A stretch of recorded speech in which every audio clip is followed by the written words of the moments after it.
እሞ ንዓይስ እኳ ጽቡቕ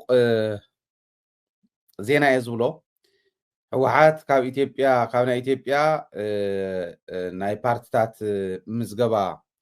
ካብዚ ናይ ኢትዮጵያ ምርጫ ቦርድ ሰሪዝና እያ ኣለና ንሕወሓት ህወሓት ከም ፓርቲ ኣብ ኢትዮጵያ ክትንቀሳቐስ ኣይትኽእልን ኢልና ሰሪዝና ኣለና እዮም ኢሎም እዚዩ ዓብዪ ዜና እዩ ብክልቲኡ መንገዲ ክንሪኦ ንኽእል ኢና ፅብብ ዝበለት እምሮ ንዘላቶ ገሊኡ ዘንጨብጭብ ሰይ ኳዕ ተሰረዘት ዝብል ገሊኡ ከዓ ንምንታይ ተሰረዘት ኢሉ እየየ ዝብል ኣብ ማሕበራዊ ሚድያ ይርኦ ነይረ ከም ሃይለ ግን እንተሰሪሕናሉ ክንገብሮ ዝግባአና ኩሉ እንተጌርና ዓብዪ ዕድል እዩ ዝዩ ዝብል እምነት ኣለኒ ከመይ ዝብል ሕቶ ክመፅእ ይኽእል እዩ ብደንቢ ብዝርዳእኒ መጠን ከብርህ ክምኩር እየ ተትሕዝቶ ብንባብ ኣቕሪቦም ስለ ዘለዉ ንሱ እውን ክነቕርቦ ኢና ኣቐዲመ ቅድሚ ናብቲ ትሕዝቶ ምኻደይ ቅድሚ ናብቲ ዝርዝር ኢሎሞ ዘለዉ ምኻደይ ግን ሕወሓት ሰሪዝና ክለና ከም ፓርቲ ኣብ ኢትዮጵያ ክትንቀሳቐስ ኣይትኽእልን ኢሎም ምስራዞም እንታይ እዩ ትሕዝትኡ ትመልእኽቱ እሞ ንዓና ክፈጥረልና ዝኽእል ዕድል ከ ኣሎ ዶ ዝብል ምርኣዮ ግዳሲ እዩ ሕወሓት ኣብ ኢትዮጵያ ሰሪዝና ክለና እንድሕር ኢሎማ እታ እንኮ ምናልባሽ ሓቢርካ ብሕብረት እንተሰሪሕኻ ክትዓቢ ትኽእል ኢኻ ናይ ኢትዮጵያ ብሄር ብሄረሰባት ብሓደ ኮይኖም ክሰርሑ እንተኽኢሎም ኣፈላላዮም ከም ኣፈላላዮም ሓደ ብዝገብሮም ሓቢሮም እንተዓሚሞም ክዓብዩ ክልውጡ ዓዲ ክልውጡ ይኽእሉ እዮም ዝብል ኣተሓሳስባ ዝነበራ ነዚ እውን ተቃሊሳ ብተግባር ለውጢ ዘምፀት ውድብ ነቲ ምርጫ ቦርድ ዝበሃል ሕዚ ሰሪዘክ ዝብላ ዘሎ እውን ዝፈጠረት ዝወለደት ውድብ እተን ኣብ ኢትዮጵያ ዘለዋ ውድባት ናፅነት ሃልይውን ኣብ ትግራይ ይሃለዋ ኣብ ኢትዮጵያ ይሃለዋ ውድባት ናይ ኢትዮጵያ ጠቕላላ ብናፅነት ዝመሰሎም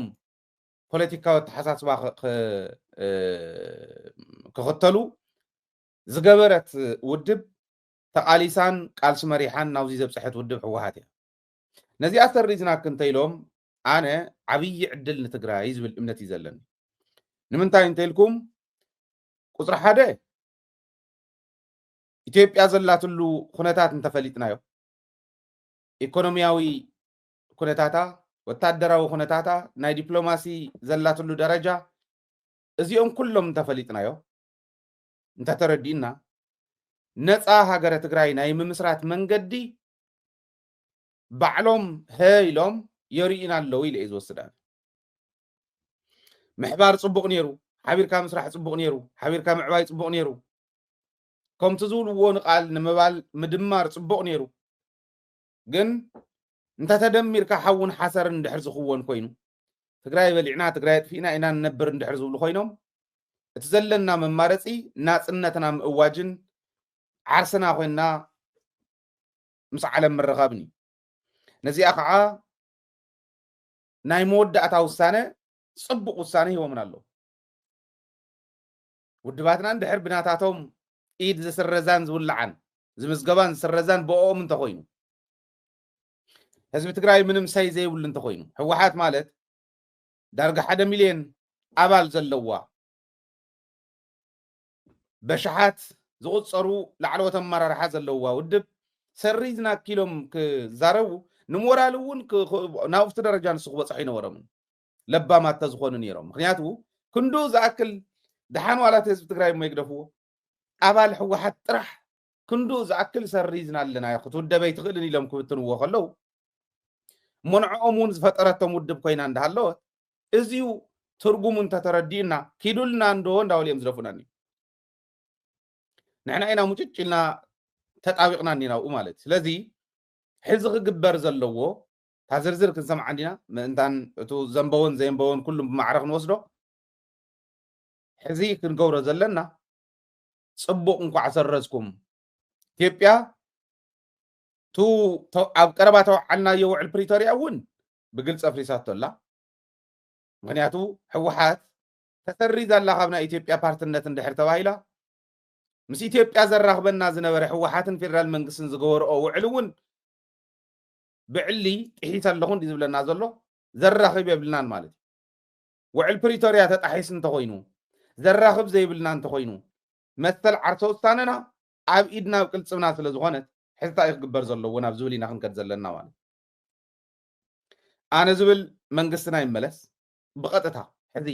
ብዘይ ምንም ወዓል ሕደር ሕወሓት መግለፂ ተውፅእ ከምዚ ካብ ኮነ ተተሓሲቡ ዝነበረ እዚ ተስፋ ነይርዎ ህዝቢ ትግራይ ሰላም ክፍጠር ካብኡ መሰል ዓርሰ ውሳንኡ ተጠቂሙ እንተስ ምስ ኢትዮጵያ ክነብር ተስንወይኑ ክኸውን እንተስ ኮንፌደሬት ክገብር እዚኦም መማረፅታት ተዋሂቦም እሞ ክቅፅል ተስፋ ነይሩ ሕዚ ግን እቲ ተስፋ እውን ስለ ዘፀልመትኩሞ ኣብ ቀረባ እዋን መንግስቲ ትግራይ ይምለስ ቤት ምኽሪ ይመልስ ፈጻሚኡ ይመዓራረ ዝጎደለ ይማላእ ግዚያዊ ምሕዳር ዝበሃል ይፈርስ ሰራዊትና ይጠናኸር ደገን ውሽጥን ዘሎ ሕብረተሰብና ብደንቢ ከምቲ መጀመርያ ዓሚምናያ ዝነበርና ዕማምና ንቅፅል ነፃ ሃገረ ትግራይ ትምስረት ማለት እዩ እዚ ዝኸውን ብቅልፅምና እዩ ኖ ከምዚ ገይሮም ከፅንሑና ናይ ሶማሊላንድ ታሪክ ንርአ ከምዚ ከይገብሩና ገለታት ከምኡ ዝበሃል ነገር የለን ኢትዮጵያ ንህልውና ክትብል ንኽትህሉ ከም ሃገር ንኽትቅፅል ክትብል ትግራይ ዝበለቶ ናይ ምቕባል ግዴታ ኣለዎ ሕዚ ብፍላይ ብሰሜን ክመፀና ዝኽእል ክንኣልን ተኽኢልና ነዚ እውን እዩ ሪኢኹም ፅምዶ ኢልካ ጀሚርካ ምፅናሕ ንሳቶም እውን ዝመፆም ዘሎ ይፈልጡ እዮም ሕና እውን ዝመፀና ዘሎ ንፈልጥ ኢና ሓቢርና ክንቃለሶም ዝግባአና ሓቢርና ምቅላስ ወሳኒ ስለ ዝኾነ ኣምሓራ እውን ሓዊሱ እንታይ ክንገብር ከም ዘለና ምሕሳብ ኣለና ማለት እዩ እስኪ ንስማዓዮ እንታይ እዮም ዝብሉ ዘለዉ ዝብል ግን ንስምዖ ድላይ ወያነ ሓርነት ትግራይ ህወሓት በአመጻ ድርጊት በመሳተፉ ምክንያት ቦርዱ በአዋጅ ቁጥር 1162 ህዝባር 2011 አንቀጽ 98 መሰረት ከፖለቲካ ፓርቲነት መሰረዙ የሚታወስ ነው ይላል መግለጫ ሕዚ ቅድሚ ሕዚ ኣብ ዓመፅ ስለ ዝተሳተፈ ህወሓት ሰሪዝናዮ ነርና እዩ ዝብል ዘሎ ካሊእ እንታይ ይብሉ እንተሓዚ ዝበላ ትግራይ ካብ ገፀ ምድሪ ክትጠፍእ ቃል ብቃል ንሶም ባዕሎም ተዛረብዎ ናይ ወፃእ ፖለቲከኛታት ናይ ሕብረት ኣውሮፓ ወኪል ኮይኑ ኢንቮይ ኮይኑ ዝመፀ ፔካሃቨስቶ እውን ከም ዝበሎ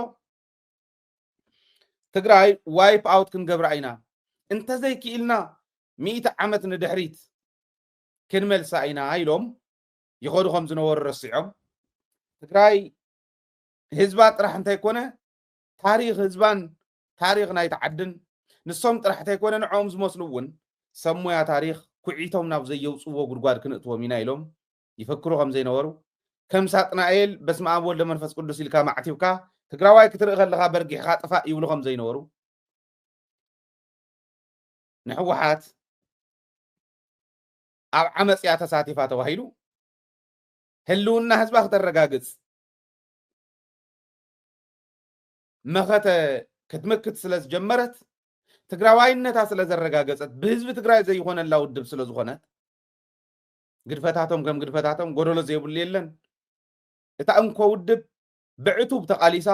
ብተግባር ዘርአየት ተሕልፍ እውን ሕዚ እውን ፍጹም ስልጣን ዶ ካሊእ ዶ ተባሂሎም እምብልና ንስልጣን መጀመርያ ህዝቢ መጀመርያ ላዕላዊ ክብሪ ናይ ህዝቢ ይቅድም ኢሎም ዝመፁ እዚ ስለ ዝገበሩ ሰሪዝናዮም ኢሎም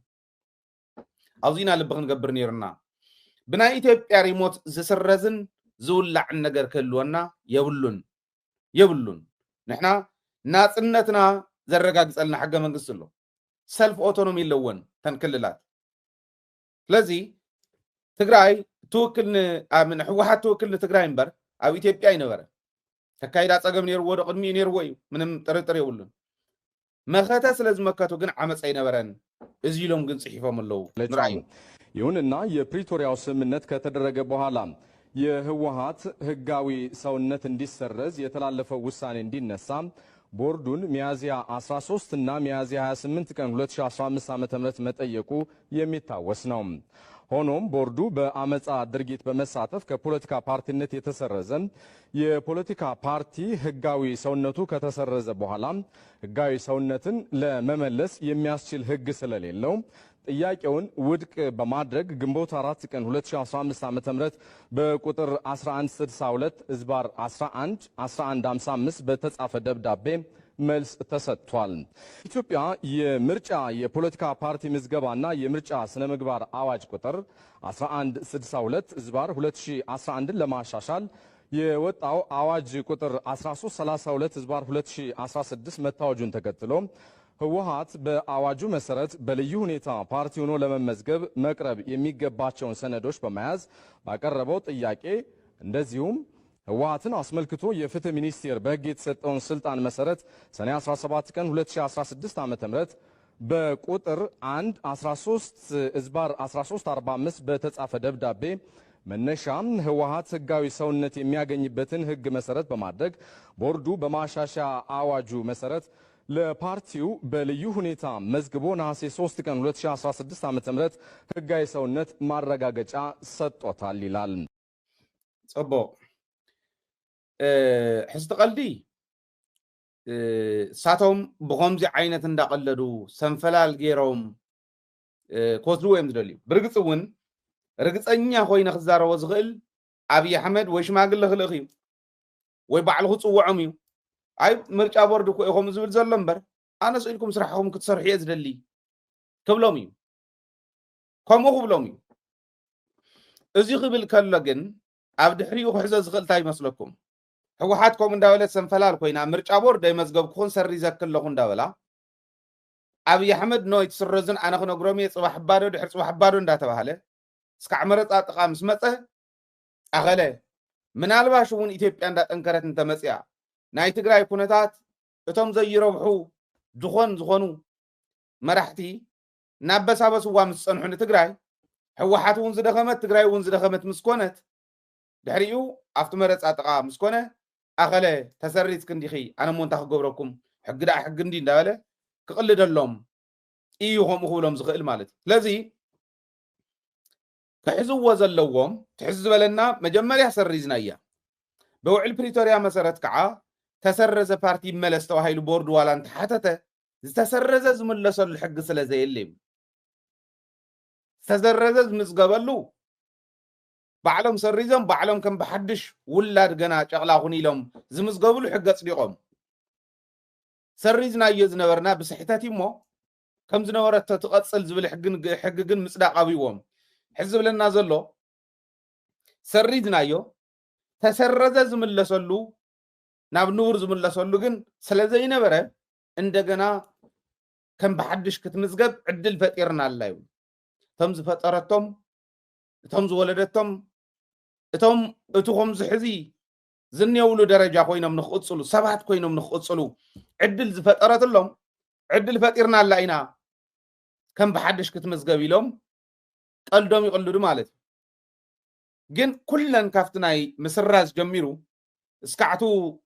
ናሓሰ 3 ሂብናኩም ኢና ዝብልዎም ሰርቲፊኬት እስካዕ ሽዑ ዘሎ ህወሓት ኣይተቐበለቶ ዶክተር ደብረፅዮን እውን እንዳገለፀን እዩ ዝተሰረዘ ናብቲ ናይ መኸተ ኩናት ናብቲ ጀኖሳይዳል ኩናት ክንምክት ምስኣተና ኣብ ጥር ወርሒ 2013 እዩ ተሰሪዙ مستسرز يحزون استملس حقه وسوينا نحو واحد يلا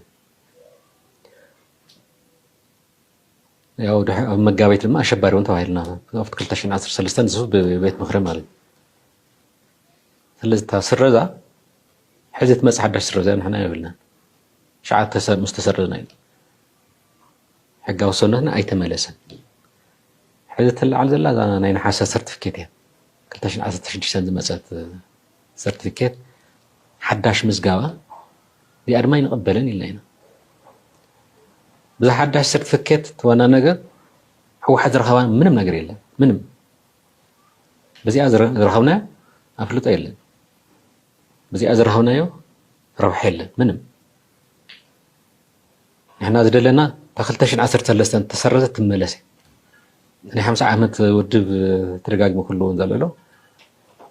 بناء كلتشن 16 سنة أم تمرت نحاسة ودب كنت كوين غالي زتكاي هنا تطفئ لك مالت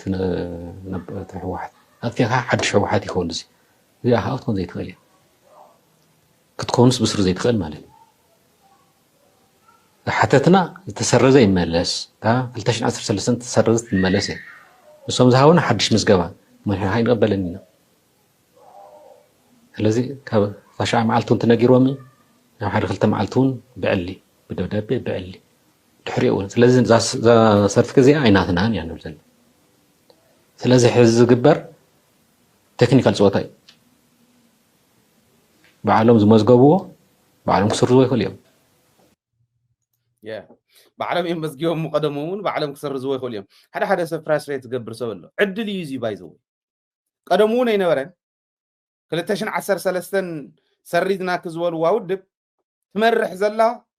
حزبا سلاز امن الله حزبا سلاز طبق الله حزبا تمرح تقصل زلا غيري امبر نساتم بزها هو سيرتيفيكيت زصنحت ود بيكونتنكم تزغلصو ማለት تخكلي لذي اتحز صوتو وزلو صوتا تردي ان انت خوينو نعنا عبي ادفانتج لو زبل امنه لنا هايله نتግራይ عبي ادفانتج لو تادفانتجو امبلنا እንደሚለው ምን ነው ሐቀይ መሰል ዓርሰው ሳን ህዝብ ትግራይ ከረጋግጥየ ትብል ውድብያ ቃል ዘአተወተ በረኻ ኮይናውን ሕጅውን ትብሎ ንስዩ መሰል ዓርሰው ሳን ህዝብ ትግራይ ምረጋጽኩ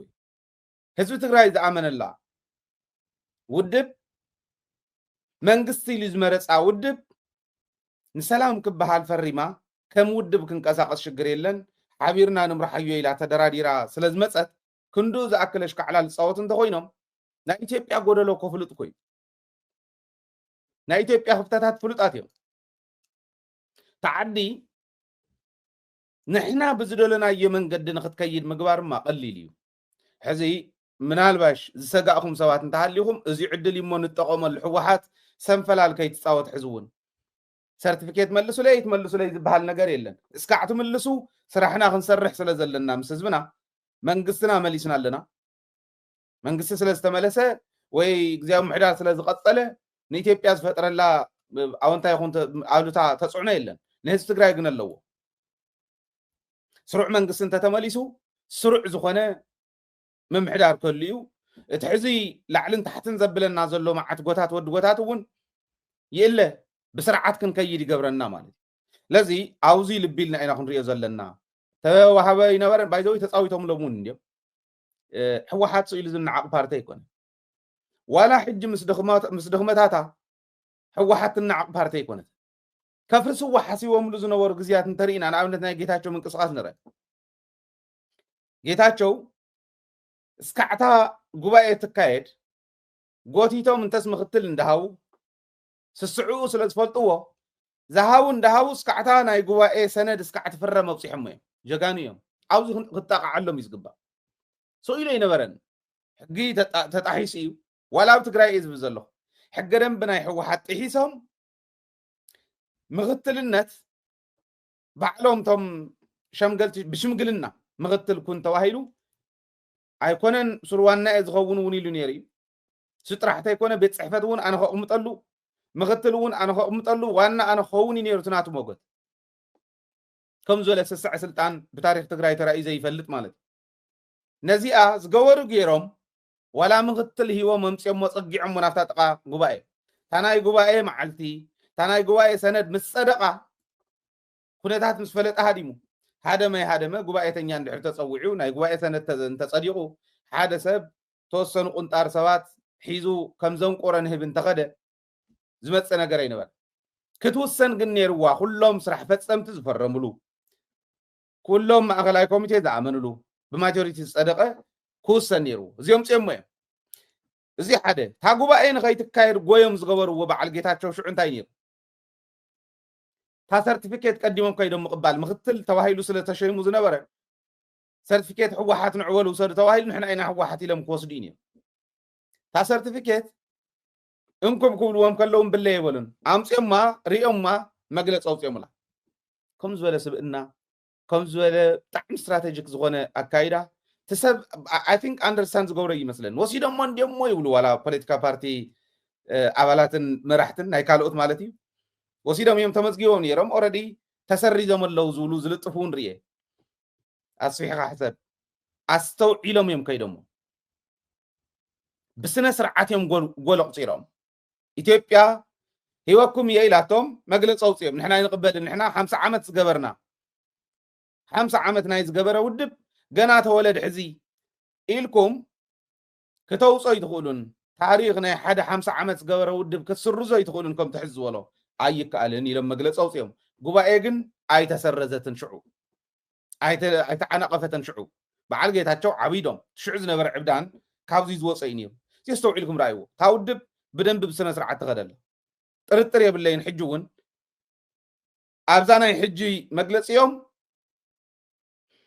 መዓልቲ ገይሮም ግዜ ገደብ ኣቐሚጦም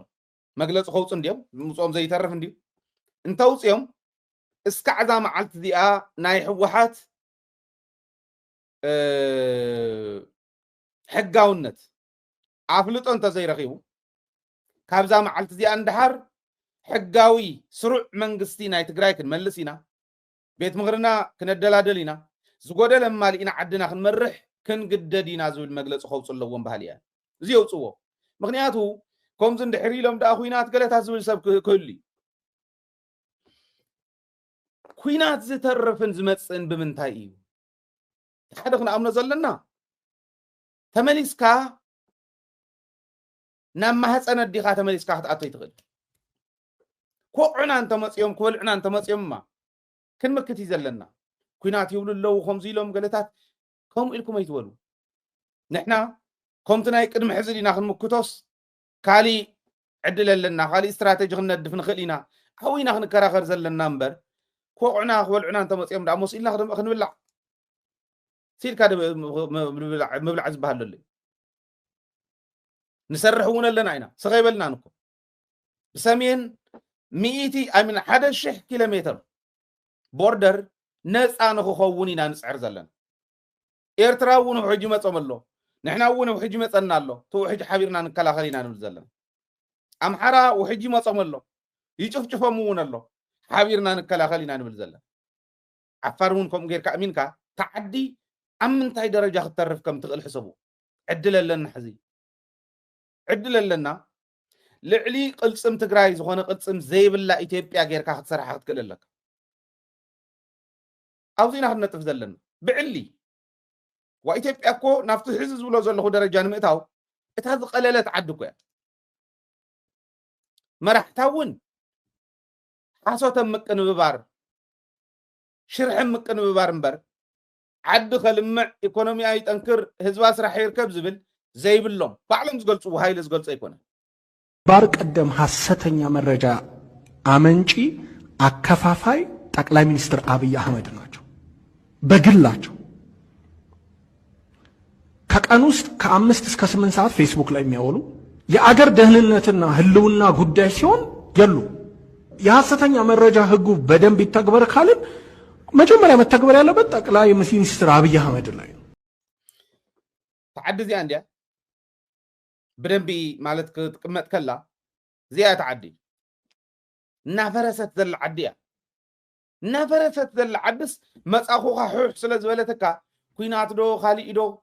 ኣይዶኖ ትሕጊ ትግራይ እውን እንዳላሕለሐ ስለ ዝኸደ ማንም ጥቕመኛ መንጨብጨብ ደለይቲ ብድሕሪኦም ዘንጭብጭብሎም ሰባት ዝደልዩ እከለ እንዳበሎም ዝኾነ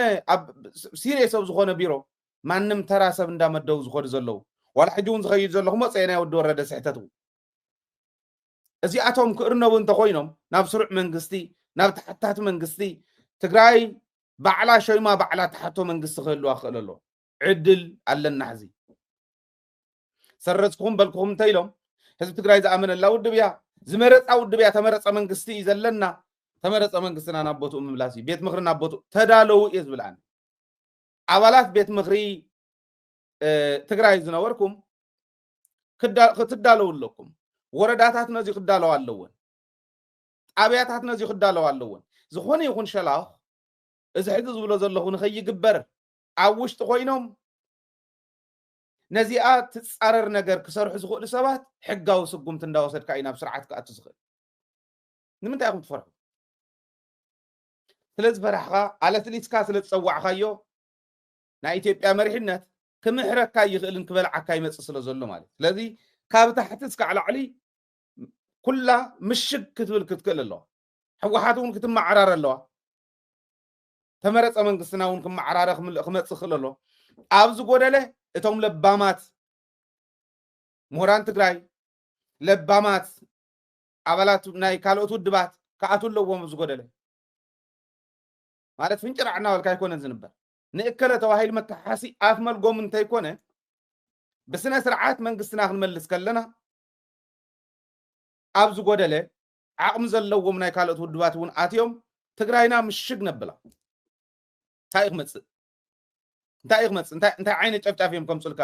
ኣየር ዲ ከም ትሕዚ ዝብልዎ ዘለዉ ሓሶት ባይዘወይ ሓደ ሓሶት እውን ይዛረቡ ኣለዉ ፌደራል ፖሊስ ናይ ፌደራል ትካላት ትግራይ ዘለዋ ንክሕልስ ተወሳኺ ሓይሉ ከይዱ ኣሎ ኢሎም ሓሶት ናይ 2023 ናይ ቅድሚ 2 ዓመት ፎቶ እንዳለጠፉ ይሕስቡ ባይዘወይ ፎቶኹም ፀላእኹም ኣብ ትግራይ ዘሎ ናይ ፌደራል ናይ ፀጥታ ሓይሊ ክቕንስ እንተዘይኮይኑ ናብ ትግራይ ዝኣቱ ካሊእ ናይ ፌደራል ሓይሊ የለን ኣይህሉ እዚ ስእለን ጃሃር ኣይኮነን ዛረቡ ዘለኹ ተሓቂ ንሱ እዩ ስለዚ እቲ ዕድል ንጠቀመሉ ባህሊ ንስማዓዩ ሕጂ ንኺድ ህወሓት በአዋጅ ቁጥር 1332 ዝባር 2016 ይህንን ተከትሎ በወጣው መመሪያ ቁጥር 2516 እናም ቦርዱ የምዝገባውን ተከትሎ እንዲፈጽም የተሰጠውን ትዕዛዝ ባለማክበሩ ቦርዱ በተለያየ ጊዜ ማሳሰቢያ ቢሰጥም ፓርቲው ግን በህግ የተጣለበትን ግዴታ አልፈጽምም ከዚህም በላይ በአዋጅ ቁጥር 1332 ዝባር 2016 መሰረት የፓርቲው ህጋዊነትን የሚያረጋግጠው በወቅቱ አምኖበት ተስማምቶም ከቦርዱ የተቀበለውን የፖለቲካ ፓርቲ ህጋዊ ሰውነት ማረጋገጫ አላውቅም ህጋዊ ሰውነቴ በዚህ ሰነድ አይረጋገጥም በማለት ህግና መመሪያን ባለማክበርና ለማክበርም ፈቃደኛ ባለመሆኑ ሲገልጽ ቆይቷል ይላል ከኢትዮጵያ ብሔራዊ ምርጫ ቦርድ የተሰጠው መግለጫ። ቦርዱ በአዋጅ ቁጥር 1162 ዝባር 2011 መሰረት በአመጻ ተግባር በመሰማራቱ የተሰረዘ ፓርቲ ህጋዊ ሰውነቱ የሚመልስበት የህግ ድንጋጌ የለኝም በማለት ግንቦት 4 ቀን 2015 ዓ.ም ለህወሓት ምላሽ ከሰጠ ከአንድ ዓመት በኋላ አዋጅ ቁጥር 1332 ዝባር 2016 ግንቦት 27 ቀን 2016 ዓ.ም ሊታወጅ ህወሓት ይህንኑ ፓርቲዎች በልዩ ሁኔታ የሚመዘገብ አዋጅ በታወጀ በሁለተኛ ወር ማለትም ሐምሌ 19 ቀን 2016 ዓ.ም በአዋጅ ላይ በልዩ ሁኔታ የፖለቲካ ፓርቲ ሆኖ ለመመዝገብ እንዲቀርብ በህጉ የተመላከቱትን ቁጥር ዝርዝር ሰነዶች ይሄውም የፓርቲው ፕሮግራም የፓርቲው መተዳደሪያ ደንብና የፓርቲው አመራሮች ስም ዝርዝር ከፊርማ ጋር ለቦርዱ አቅርቧል ይላል። በሌላ በኩል ህወሓት ህጋዊ ሰውነቱ እንዲሰረዝ የተላለፈውን ውሳኔ እንዲያነሳ በማለት ሚያዝያ 13 ቀን እና ሚያዝያ 28 ቀን 2015 ዓ.ም ለቦርዱ ባቀረበው ጥያቄ በአዋጅ ቁጥር 1332 ዝባር 2016 በልዩ ሁኔታም ፓርቲ ሆኖ ለመመዝገብ እንዲቀርቡ የተጠየቁትን ሰነዶች አንዳቸውንም አያይዞ አላቀረበም። ይህ የሚያስረዳው ህወሓት ሐምሌ 19 ቀን 2016 ዓ.ም ያቀረበው ጥያቄ ሚያዝያ 13 እና ሚያዝያ 28 ቀን 2018 ከቀረበው ጥያቄ በተለየ መልኩ በአዋጅ ቁጥር 1332 ዝባር 2016 መሰረት በልዩ ሁኔታ ፓርቲ ሆኖ ለመመዝገብ እንዲቀርብ ህጉ በሚጠይቀው መሰረት የፖለቲካ ፓርቲ ምዝገባ ጥያቄ ማቅረቡን ነው። ህወሓት ሐምሌ 19 ቀን 2016 ዓ.ም ጥያቄውን ሲያቀርብ አዋጅ ቁጥር 1332 ዝባር 2016 ታውጆ ለህዝብ በይፋ ተገልጾ በስራ ላይ ከዋለ ከሁለት ወር ካለፈ በኋላ ሲሆን በዚህ ወቅት የአዋጁ ዓላማ አፈጻጸምና በአዋጁ መሰረት በልዩ ሁኔታ ፓርቲ ሆኖ የመመዝገብ ሂደት በግልጽ የታወቀ በመሆኑ ህወሓትም ይህንን ለህዝብ ይፋ የሆነውን አዋጅ ዓላማና አፈጻጸም በግልጽ በማወቅና በመረዳት በአዋጁ ላይ የተመለከቱትን ሰነዶች አያይዞ በማቅረብ በአዋጁ የተጠየቀውን የምዝገባ ስነ ስርዓት በመፈጸም ምዝገባው ተከናውኗል ይላል መግለጫው። ከሁሉም በላይ ህወሓት ሐምሌ 19 ቀን 2016 ዓ.ም በተጻፈ ደብዳቤ ላይ የቀድሞው ህጋዊ ሰውነት ይመለስልኝ ቢልም ያቀረባቸው ሰነዶች ጥያቄው የቀረበው አዋጁን መውጣት ተከትሎ መሆኑና ፍትህ ሚኒስቴር ስለ ህወሓት ለቦርዱ የጻፈው ደብዳቤ በልዩ ሁኔታ ለመመዝገብ የቀረበ መሆኑን የሚያስረዳ ሲሆን በተለይም ቦርዱ ለህወሓት ነሐሴ 3 ቀን 2016 ዓ.ም በልዩ ሁኔታ በመመዝገብ የተሰጠውን ህጋዊ ሰውነት ማረጋገጫ ሰርቲፊኬት ከሰርቲፊኬቱ ጋር አብሮ በሰጠው ነሐሴ 3 ቀን 2016 ዓ.ም በቁጥር A1162115180 በተጻፈ ደብዳቤ ላይ የህወሓት የቀድሞው ህጋዊ ሰውነት እንደማይመለስለት በግልጽ ተመልክቶ እያለ የፓርቲው ከፍተኛ አመራር በቦርዱ ዋና መስሪያ ቤት በመገኘት ሰርቲፊኬቱንና ደብዳቤውን በሚገባ አይተው አንብበውና ተስማምተው በፍቃዳቸው ፈርመው ከወሰዱ በኋላ ይህ በልዩ ሁኔታ ተመዝግቦ የተሰጠው የህጋዊ ሰውነት ማረጋገጫ አንቀበልም ማለት ተቀባይነት እንደሌለው ይገልጻል መረጃው። ቦርዱ በህግ የተጣለበትን ኃላፊነት ለመወጣትና ፓርቲው ያለበትን ኃላፊነትና ግዴታ እንዲወጣ ለማድረግ በተለያየ ወቅት በጽሁፍ ማሳሰቢያ ሲሰጥ ቢቆይም ፓርቲው ግዴታውን ባለመወጣቱ ቦርዱ የኢትዮጵያ የምርጫ የፖለቲካ ፓርቲ ምዝገባና የምርጫ ስነ ምግባር አዋጅ ቁጥር 1162/2011ን ማሻሻያ አዋጅ ቁጥር 1332/2016 እና አዋጁን ተከትሎ በወጣው መመሪያ ቁጥር 25/2016 መሰረት ምንም አይነት ቅድመ ሁኔታ ሳይጠበቅ ፓርቲውን ለመሰረዝ የሚያስችል የህግ መሰረት ቢኖረውም ፓርቲው ግዴታውን እንዲወጣ እድል ለመስጠት ቦርዱ ፓርቲውን ለ3 ወራት ከማንኛውም የፖለቲካ ፓርቲ እንቅስቃሴ በማገድ ፓርቲው የእርምት እርምጃ በመውሰድ በህጉ መሰረት ግዴታውን እንዲፈጽም ቦርዱ ጥረት ቢያደርግም ፓርቲው የተጣለበትን የህግ ግዴታ ለመወጣት ፍቃደኛ አለመሆኑን የላከው መግለጫ ያመላክታል ብሔራዊ ምርጫ ቦርድ። በመሆኑም ቦርዱ የካቲት 5 ቀን 2017 ዓ.ም በቁጥር 1162/11/1542/1 በተጻፈ ደብዳቤ በተራ ቁጥር 3 ላይ በተጠቀሰው የቦርድ ውሳኔ ላይ ፓርቲው በ3 ወራት ጊዜ ውስጥ እግድ ጊዜ የእርምት እርምጃ ሳይወስድ ቢቀር በአዋጁ ቁጥር 1332/16 አንቀጽ 311 ሐመርኋና በመመሪያ ቁጥር 25/2016 አንቀጽ 191 ሐመርኋ መሰረት ቦርዱ የተለየ አካሄድ ሳይከተል የፓርቲውን ምዝገባ እንዲሰርዝ ቦርዱ በወሰነው መሰረት ፓርቲው የእርምት እርምጃ ባለመውሰዱ ሳቢያ ቦርዱ ግንቦት 5 ቀን 2017 ዓመተ ምህረት ባደረገው ስብሰባ ፓርቲው ከግንቦት 5 ቀን 2017 ዓመተ ምህረት ጀምሮ ከፖለቲካ ፓርቲነት የተሰረዘ መሆኑን ወስኗል። ይህም ውሳኔ ለህወሓት ለፍትህ ሚኒስቴር በጽሁፍ እንዲደርስ ለህዝብ ይፋ እንዲደረግና የፓርቲውን መሰረዝ ውጤቱን በተመለከተ የአዋጅ ቁጥር 1162/2011 አንቀጽ 99 እንደ አግባብነቱ በህወሓትና አመራሮቹ ላይ እንዲፈጸም ቦርዱ ውሳኔ አሳልፏል። የኢትዮጵያ እዚ ዝብል ኣነ ተሓጒሰ ምክንያቱ መኸተና መኸተ ክመስል ክኽእል ኣሎ እከለባዶ ምስ እከለ ተፀጊዑ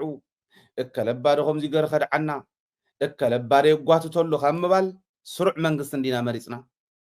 ዓደታት ትግራይ ብስሩ ዘይንርስዖ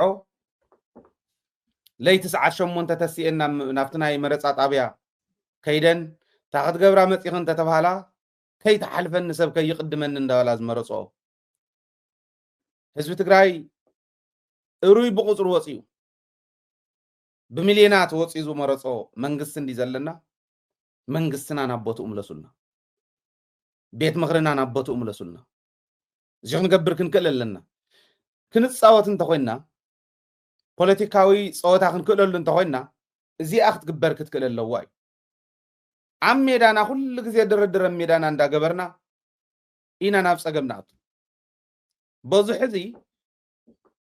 ካብ ኢትዮጵያ ንረኽቦ ነገር የለን ካብ ትግራይ ናብ ኢትዮጵያ ዝኸይድ ነገር ይተኣገድ ወርቅና ከይኸድ ገንዘብ እውን ኣብ ትግራይ ውሽጢ ክትመላለስ ይገበር ናብ ኢትዮጵያ ዝኽፈል ግብሪ የብልና ዝኽፈል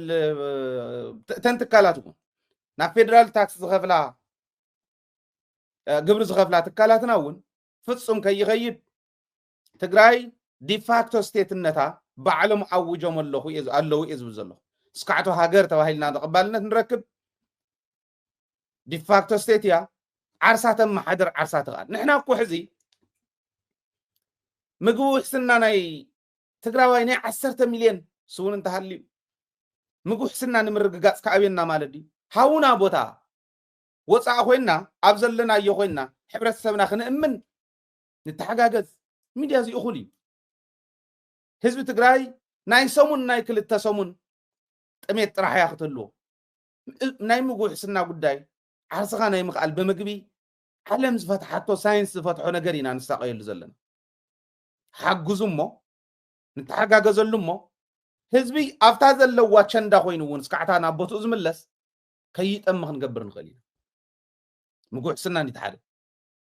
اب تግራይ ዘላ ገንዘብ اب تግራይ ክትመላለስ ክትወጽ እንተ ኮይና በሱዳን ትውጻ በኤርትራ ትውጻ ክንውዶ ኢናት ናይ ኤርትራውን አድላይ እንተ ኮይኑ ለሙ አንቱ እንተ ላዕልካ ናፍታ ክትደራደርላ ትኽእልላ ቦታ ምኻድ አድላይ ይወሳኒ ይዝብል እምነት አለን ለዚ ምጉ ሕስናና ነረጋግጽ ኢኮኖሚና በዓልና ዓርስና ንኽአል ናይ ትግራይ ተፈጥሮ ሃብቲ ዝበሃል ናይ ትግራይ ውጽኢታት ዝበሃል ኩሎም ናብ ኢትዮጵያ ከም ምኻድ ጠጠው ብልዎም እዚ ንምግባር ግን ሰራዊት አለና سراويت لنا كم تناي قد محزوكو تشعات تشحفلي حيل حسكا يكونن اما اي تشحات مغعا زسلطنه مغعا بتغبار زرعاي نششو سراويت صلاي زدمسسه كاو كلن لعلي بتغراواينتو بهاغرو بهزو زي درادر سراويت لنا كافتو تحتواي كافتو ترا سراويت سكعتهم مرحتي سلازي صلتانا خنرغاغص نخال ون نترفينا ازيو بدنب غيرم مس عالم كومونيكيت زغبرو تتحسنا ازي يزبلو ابدغون يقاقم اوفرنايت كتسرح تقل ነገር کوي سغينا فرحنا نيتيبيا سلاز فرحايا لوز تغبر ነገራት እናውደቅካ ዕድልካ እናውደቅካ ተኸይር እንበር ዝርከብ ነገር የለን ስለዚህ አነ ዝብል ሕዚ መንግስትና ይመለስ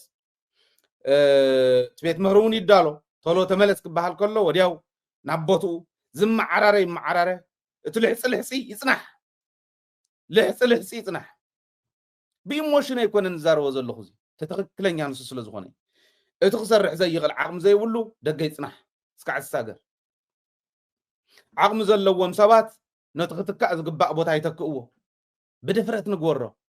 ناي تقامي يكون ناي كالي يكون بعل عقمي افتا تخكلن يا بوتا نخات يغبر منغست تمليسو حلافنت وسيد زي خسرح لو مالت بيت مخري يدلادل يمالا زغودلن تحلي منغستنا يمصا بوتو يحز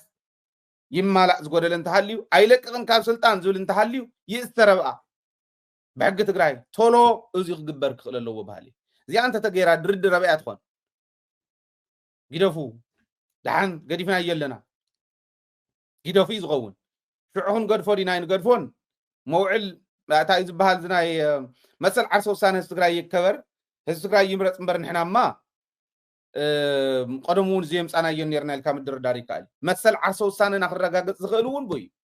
وعقم زي بلا عدو كي اخندو زاكل تعفر زلا بدغ ننو على زبال عزلو حسبو حكيمو بسلفي ممهران بسلفي منغ سرحتنيا زي تخفلو معات من سي اندا سلطن كان عناب دفعته ايو نعو زاكل جي 6 مقرابلو تهاجر تعني ازل يترفدو مسلوها كي يطفو زصعرو كم زخمانا اندهالو موتصاميدكا تطاميركا ክትገብረ ትኽእል ነገር እንዳሃሎ በይንና ውን እንተ ንኾን ካሊ ዘራይ እንተ ዘይምጽያ ንኢትዮጵያ ጸገመ ይኖረን ማለት ስለዚህ ቶሎ እዚ ክትግበር ኣለዎ ባህሊ ያነ በደንብ ሓሲብኩም መስተንቲንኩም ብሱላት ፖለቲከኛታት ኣለውዋ ተዓዲ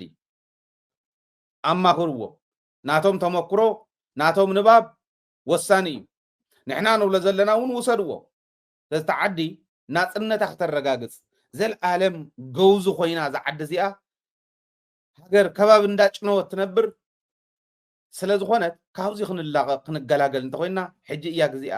ዓብይ ዕድል ይመጽኒ ዓብይ ዕድል ህወሓት ክሰርዝዋ ይኽእሉን ኦረድን ሰም በዓለም ተሰርዙ እዮም ዓደም ምብትታን ግዜ በፂሓ እንዳሃለወት ንዕወል ተወተኑ ዝብል يمسد زلون خالوتو تግራይ زين توسينا خالو دحريا خمس مصام نمطرطر يبلي لز فتنا زخونت نعدي ايتولون نحنا زين تغيرنا زختل سلازهلو اما علينا نرئنتاي كمص خمس تعدل زبلا زلخون حز طرح يكون هاجرنت سلازرغاغصلنا طرح يكون ፈተና ዝኾነ ዓድታት እውን ይህልዋነው ልዕሊ ዓቕሚ ትግራይ ዝኾነ ዓቕሚ ዘለወን ሃገራት ይህልዋነው ዓቕምና እንዳደላደልና ክንከድ እዚና ክንገብር ዘለና አንቱ መብስልጣን ዘለኹም ምናልባሽ ወዲ ወረዳ ይለቀ ንኢሉ ጉርዕ እንተኮይኑ ኣይገብሮን እሱን ትግራዋይ ስለ ዝኾነታ ትግራይ ክትዕረየሉ ስለ ዝሓስብ ናብ ቦትኡ ተመሊሱ ናብዛ ሰራዊቱ ክምለስ እየ ዝብሉ ኣነ ናብኣ ተመሊሱ ምዕሩይ ዝኾነ ናይ ትግራዋይ ዝጨኑ ስራሕቲ ክሰርሕ ክእል ኣለዎም ብለይ እንተኢሉ ግን ያው እንታይ ክመፅእ ከም ዝኽእል ባዕሉ እውን ፈልጦ ይኽእል ደልየ ስለዚ ዝዓብይ ዕድል እዚ እንታይ ምለጠ ንጠቐመሉ እንኳዕ እውን ሰረዝኩም ዘሪሃብኩም ምክንያቱ ኣብ ዘይምልከተና ኣብ ዘይግብኣና ኣብ ዘይምጥነና ጽምዶ ኢና ነርና ሕዚ ዓርስና ክኢልና ትግራወት ኮይና እንደራደረሉ ትግራወት ኮይና ዓርስና ነፋልጠሉ ዓለም ሄይልና ክንጅምር ቦታ ከፊትኩም ኣለኹም እሞ ንዕኡ የቅንዴልና እዮም ክበሃል ዘለዎም ተዓዲ ትቕነ ይኮነትን ኣይትቕንን ባዕሎም ዝብልዎ ዘለው እዩ ዝብል ዘሎ I tell you በጣም በቅርብ ጊዜ ውስጥ አዲስ አበባ ውስጥ ብዙ መንግስታት ልናይ እንችላለን ብዙ ዋርሎርዶች ልናይ እርሱ ወለጋ ትግራይ ሐረር ጎንደር እርሱ ከጉለሌ ፒያሳ የማይሄድበት ቀን እየመጣ ነው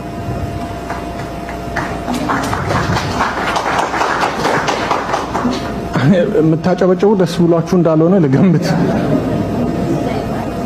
እና አሁን ሱዳን ያለው ነገር በቅርቡ ወደኛ ላይመጣ እንደሚችል ምንም እንደሚመጣ ነው እንጂ ምልክቶች የማይሳዩት እንደማይመጣ አይደለም ስለዚህ እኔ የምናገረው ከኢምፔሪያሊስት ፐርስፔክቲቭ ነው ስል እየቃዠሁ አይደለም የሆነውን አይኑን አይቼ ነው የምናገረው ኤግዛክትሊ ስለዚህ ፈርስ ዘላ ዓዲ ሑሕ ስለዝበለት ስን ዘይውል ኸልቢ ስለዝነበሐ ዞም ጸለውጥ የለን ንሕና كم كلتش عسر سلسلة يكوننا تفناقل بزوج لنا تغكلي أوكي تاز تقرأي وانت مالتها تقرمه ما تقرأي نحزناني نحزي تغكلي جن overnight ناي تقرأي مريت كمل لسخل سراويت بدقة خوينو كافتمنا إثيوبيا دبلومات بحالو نلعلق سرح زخل دبلومات زغنا محبرسب عوشت ون نتقرأي تأكل نيش تيكن دقن باروت أتخون عدن ممرح ترح تيكونه ኢትዮጵያ ተአክል መሪሑ ዝለወጠ መሪሕነት ኣለና ዓቅሚ ዘለዎ አበቦቱን ከአቱ ምግባር ሐሳዊ ናተአረመ ናብ ሲስተሙን ከአቱ ምግባር ጥራሕ ይዘድልየና ምስ ሱዳን ተባእሰት ዓዲ ምስ ኤርትራ ተባእሰት ዓዲ ምስ ጅቡቲ ተባእሰት ዓዲ ዜጋታታውና ፀረገት ደርብየላ ዘላ ምስ ሶማሊያ ተባእሰት ዓዲ ኣብ ውሽጢ ሓዊ ዝባርዓ ዘላ ዓዲ ከምዚ ዝበለ ናይ ደሰየወልኩም ዓይነት መግለጽ ስለ ዘውፀት ዝመጽ ለውጢ ኣሎ ዲ ፈሪሕና ዲና ክንገድፎስ ዕድል ክንጥቀመሉ ኢና ኣነ ሓደራ እዝብለኩ ዝዓድል እዚኣ እንድሕሪት ተተመሊሳ ዓይን ረኽባን መሊስና ክእርምዋ እዮም ባዕሉ ፀዊዑ ተጋጊዮም እኮ እዮም ክብልኩም ዘይነበሮም ኣይ ዓብይ ጃያንት ፓርቲ እንዲ ሕወሓት ዳ ንሕወሓት ሰሪዝና ዳ እሞ ከመይ ድሓን ከናገሮም የኢሉ ከታለኩም እዩ ኣነ ሓደራ ብለኩ ህይወትና ገቢርና ህይወቱ ገቢሩ ተጋራላይ ውን ናጽነት ትግራይ ከረጋግጽ ዝኸደ ዝነበረ ሕዚ ይትዕድል ዝጸልመተ ከይመስለኩም እንዳበርህልና እዩ ዝኸይድ ዘሎ ሕዚ እንዳበርህ እዩ ዝኸይድ ዘሎ ቀደሙ ሰየናይ ሰርቲፊኬት ይወማ ነይሮም ቀደሙ ሰየናይ ናይ ፓርቲ ጥቕማ ረኺባ ትፈልጥ ከም ሕወሓት ከም ገባር ፓርቲ ከም ነባር ፓርቲ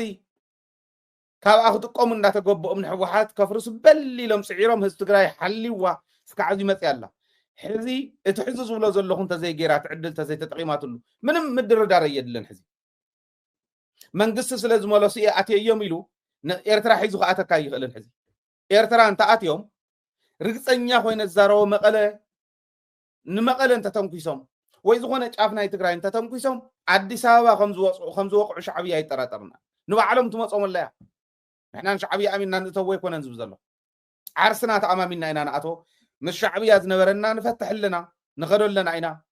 ازين تتفتحو اتوون السغمون بالي تتوو تتحمى زنبر حواحات اتوتن اي اتوتن فلق يبدن بي يلا تلون كم تلسم زبلو وانت تغن صبق نيرو جين حذ تتوو بالي كوانا وصيو كابترا تغار وصيو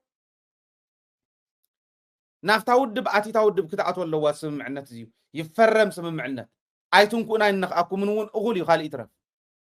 ስለዚህ ቡና ጻንኹን መሬትና ተወለ ነምለስ መንግስትና ግን ቅድም ሁሉ ነምልሱ መንግስትና ይእቶ ሕዚ ኩለው እኮ ኢኒ አቦቶ ይዘለ ሁሉ ትቤት ምኽሪ ምእካብ ክጅምር እቱ ተዓሲቡ ዝነበረ አፈ ጉባኤ ቀይርካ አፈ ጉባኤ መሪጹን ክቅጽል ምግባሪ ኩሉ ነናቱ ሹም ይኽዋሃቦ ዘለዎ ባንዳ ከዳዕ እምብለይ ኢሉ እንድሕር ከይዱ ንሱ ይትሽሙ አይ ተስተኻኺለ ኣለኹ ኢሉ ዝምለስ ተሃልዩ ይቅርታ ኢሉ ንህዝቢ ይምለስ ፀገም የለን እዚኣ ግን ሓደራኹም ከይተብልዑና ዝብል ዘለኹ ዝዕድል ከይተብልዕዎ ዓብይ ዕድል መንግስትና ተተመሊሱ ቤት ምኽርና ተተመሊሱ እፎይ ኢልና ክንመርሕ ንኽእል ኢና እቱም ሰብ በብቦትኡ ኣትዩ ክመርሕ ምእንታን እዚኣ ግበሩ ተዓድል ከይተምልጥ ባህል ኢትዮጵያ ሕጂ እውን ዘላትሉ ደረጃ ንራዩ ብሎ የሚጠራው ራሱን ለእኔ በነገራችን ላይ አሁንም ጥላቻ አይደለም ከፐርሰናል ጥላቻ ምናምን አይደለም ነገርየዋን በስሙ ለመጥራት አካፋ ዶማ ለእኔ በደንብ አብቹም ደርሶት ይሰማል ብዬ ተስፋ ባረግና አብቹ ጠቅላይ ሚኒስትር ነህ ብለው የሚጠሩ እንዳሉ አውቃለሁ አንተም ነኝ ትላለህ ለኔ ጠቅላይ እልቂትና ጠቅላይ ውድመት ዜጎችን ተፋታቸው ጠቅላይ እልቂትና ጠቅላይ ውድመት ነው መደመርህ መቅሰፍት ነው ብልጽግና ጎስቁልና በመጽሐፍ ቅዱስ ውስጥ ወንጌልና ልዩ ወንጌል የሚባል አለ በተለምዶ ብልጽግና ወንጌል የሚባለው የሚታይ ከደሃው ሰብስቦ አምታቶ የሚታይ የሆነ ብልጭልጭ ይሰራል እሱን ነው እየሰራ የከረምከው ችግኝ ተከልኩ ትላለ ሰው እየነቀልክ መንገድ አሰፋው ትላለ ሰው እየነቀልክ ሰው ሞቶ ምንም አይሰማህም ድራማ ትሰራለ በሚሊየንስ እያስራብክ 8 ሰው ወጥ እየጨለፍክ ታሳያለ ይሄ ሁሉ ድክሙ ድራማህና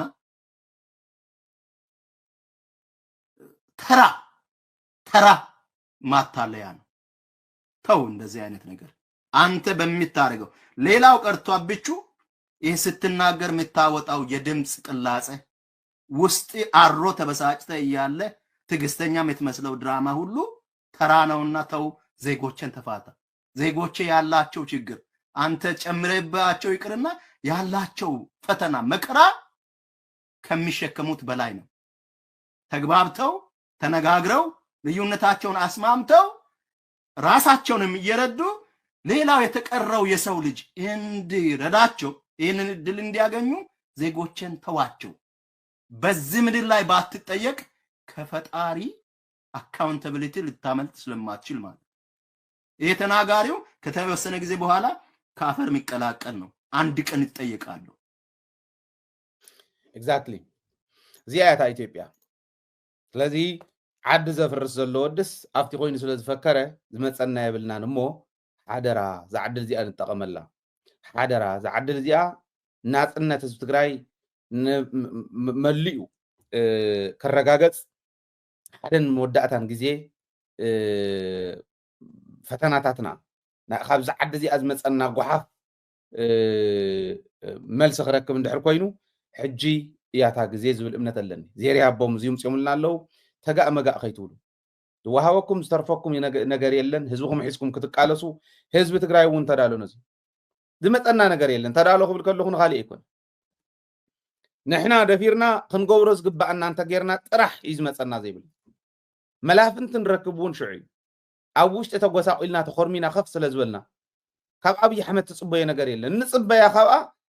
ሓደ ብሓደ እንዳኸድና ንሕነቐላ ገመድ እያ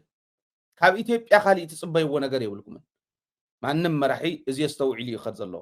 ነታ ንሓነቐት ትወስደና ገመድ ትፅበዩ እንተሃሊኹም ናኢልኩም ይትስኣኑ ግዜ ክመፅእ እዩ ዋጋ ክትከፍሉ እዩ ብሓቂ ምስ ህዝብኩም ተኾንኩም ግን ኦኬ ዲስ ኢዝ ጉድ ዓብይ ብስራት እዩ እዚ ደልኩም እወ ሰሪዝኩም ደወ ንሕና ደኣ እሞ ቦታና ትግራይ እንድዩ ህዝብና ህዝቢ ትግራይ እንድዩ ደጀና ትግራዋይ እዩ ደጀና ህዝቢ ትግራይ እዩ ደጀና ትግራይ ደጀነይ ሽዋ ኢሉ በርጊሑ ዝኸደው ይስመረሉ ንሕና ከም ተጋሩ ግን ተጋሪኢና እሞ ንመርሖም ህዝቢ ትግራይ እሞ ህዝቢ ትግራይ ብዝሃበና ካርዲ ስካዕታ ትቕፅል መረፃ ክንከዲና ሽዑ መረፃ ክንገበር ኢና ንሕና እዚኡ ክበሃል ዘለዎ ስለዚ ቶሎ ናፍታ ስጉም ትእተው መንግስትና ምለሱልና ናጽነትና ነረጋግጽ ባህል